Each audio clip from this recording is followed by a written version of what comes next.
Hey, it's Rich back with you for another video. Today we have a 1991 F33A Bonanza I'm really excited about. We're going to take it up for Big Bear for breakfast, tell you all about it.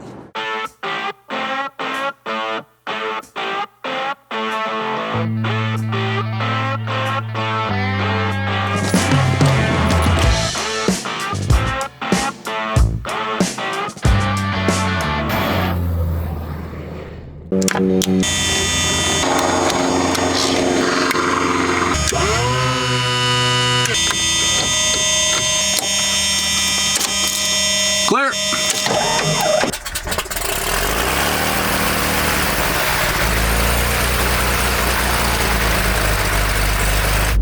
Charlie Romeo, 26 left, ready to go IFR. November 0, Charlie Romeo, runway 26 left, clear for takeoff. Clear for takeoff, 26 left, 0 Charlie Romeo. Long Beach Tower 2 for Charlie Victor, holding short of 26 left, left close traffic. At 26 in.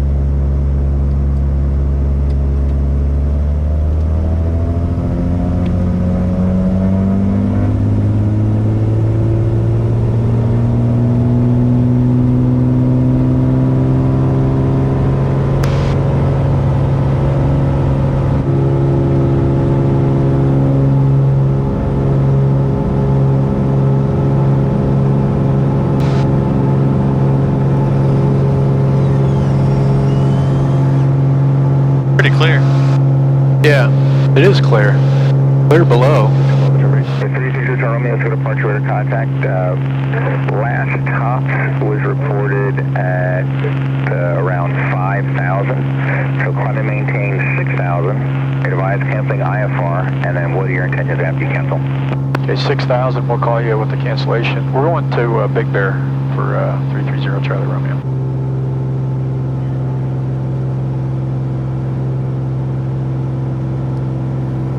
Charlie Romeo, turn left heading 170. Left turn to 170, 0 Charlie Romeo.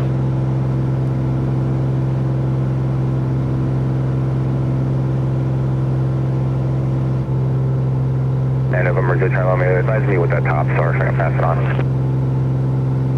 5,000, 4,900, we're just clearing. Roger. 0 Charlie Romeo, we can cancel our IFR now. 0 Charlie Romeo, roger, maintain VFR, resume navigation, and remain at 6,000 for now. VFR, maintain 6,000 on nav, 0 Charlie Romeo. We're 330 Charlie Romeo, same requested altitude. 9.5 for Big Bear. 0 Charlie Romeo, VFR climb to 9,500 approved. Actually, VFR climb to 9,000 even approved. And you're cleared through Bravo via Paradise middle navigation. 9,000 cleared through the Bravo via Paradise, and then on nav, 0 Charlie Romeo. Approach 330 Charlie Romeo's with you at 9.5, heading for Paradise and then Big Bear. 330 Charlie Romeo, SoCal approach, altimeter 2993. 2993, roger.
Big Bear traffic. Bonanza is departing runway 26 straight out, Big Bear. Always do a 360 here just to make sure there's nobody coming in.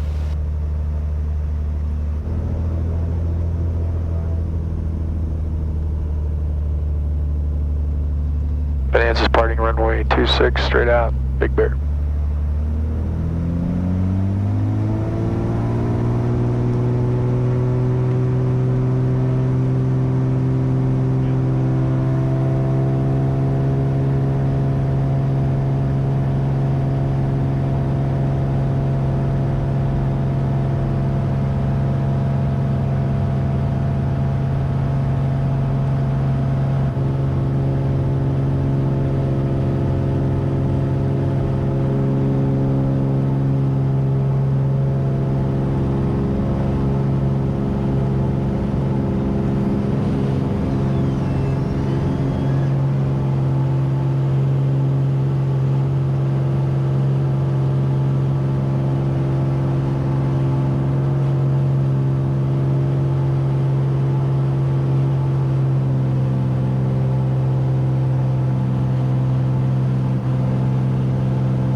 See the clouds out there in the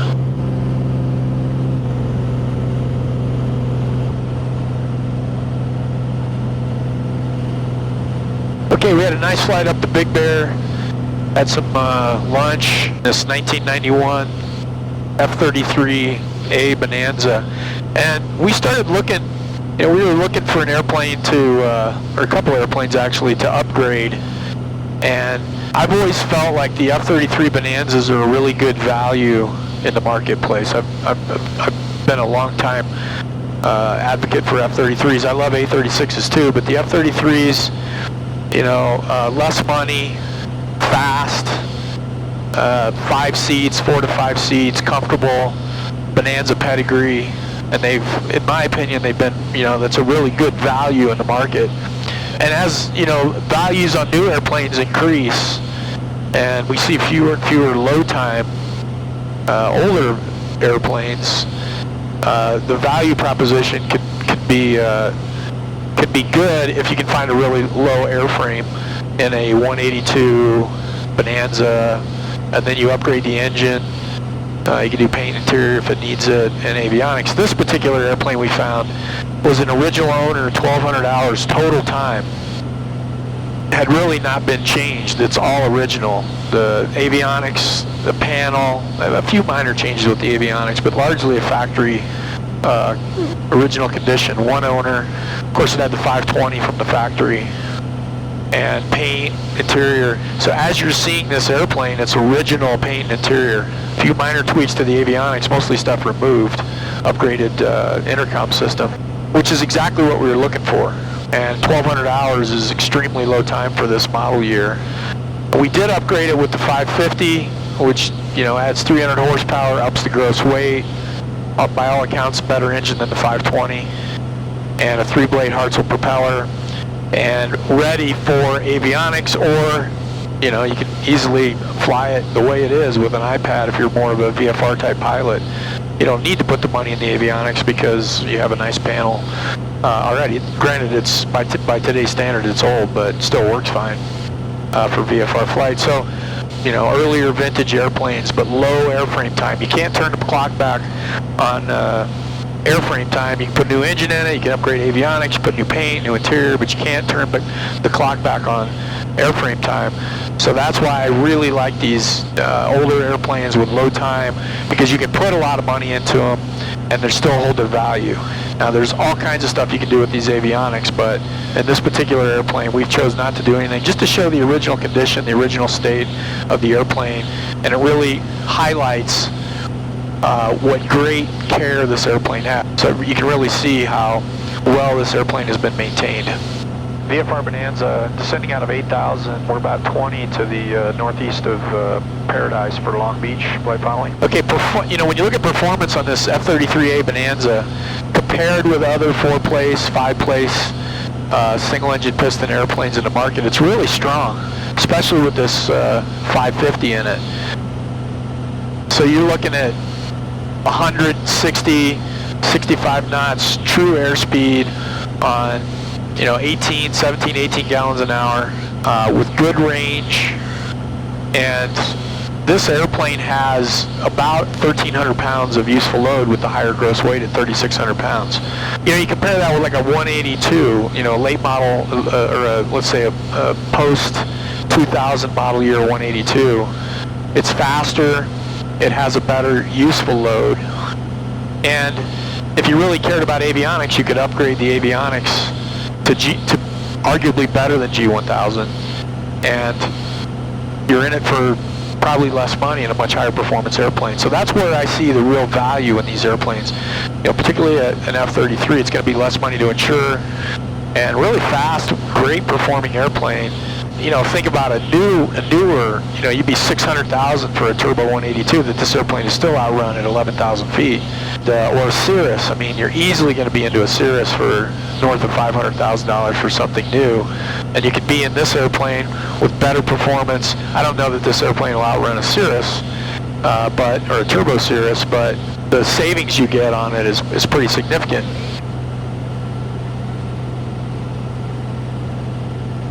So again, we got this airplane out of Timmins, Ontario, Canada.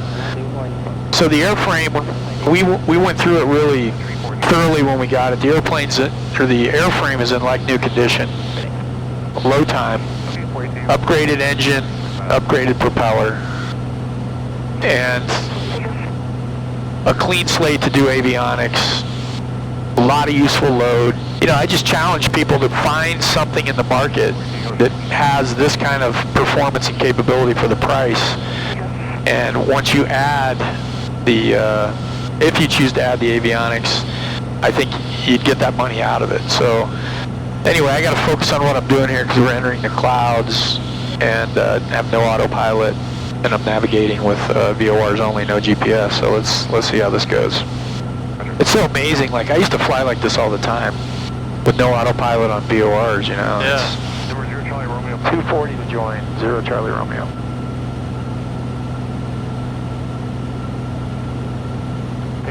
So here I've got this directional gyro, right? So there's my 240 heading. Continue to descend, but then I got to back it up with that because this does not have north-seeking capability. 330 Charlie Romeo, 3200 for 3000. We have X-ray. It's ragged, just popped out of a base layer at about 3200, but there's some looks like ragged ceiling below us ahead. 0 Charlie Romeo below the last layer of it's probably a scattered layer at about 2400 now. Gear. I'm thankful to have learned to fly when this was just standard stuff. When I first got my instrument rating, this is how you flew. Makes you really realize, like, the scan, gears down, 3 green, looks good, make sure proper good.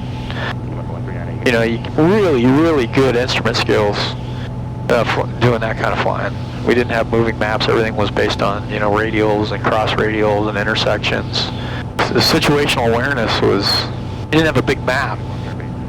Like, I'm kind of cheating a little bit with an iPad. You didn't have a big map to tell you exactly where you were. It was only radials.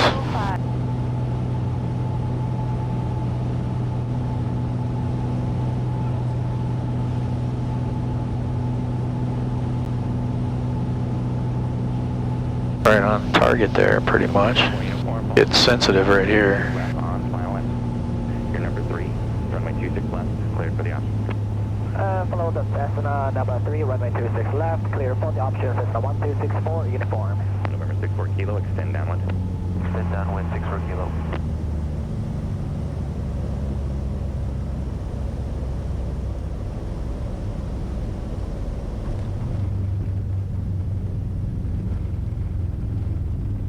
Okay, got busy there. Flying IFR with no autopilot, no heading bug, no HSI, no moving map. I was telling Matteo that's just the way I learned to fly instruments back in the late 80s. And you really have to have good instrument skills. The workload is much higher. Situational awareness is, a lot more difficult to compute because you don't have a moving map to tell you exactly where you are relative to a course or a fix. Or so that was kind of fun for me. It's a lot of work, that's for sure. But not to talk about that, because we're talking about this 1991 F33A Bonanza that in my view is pristine.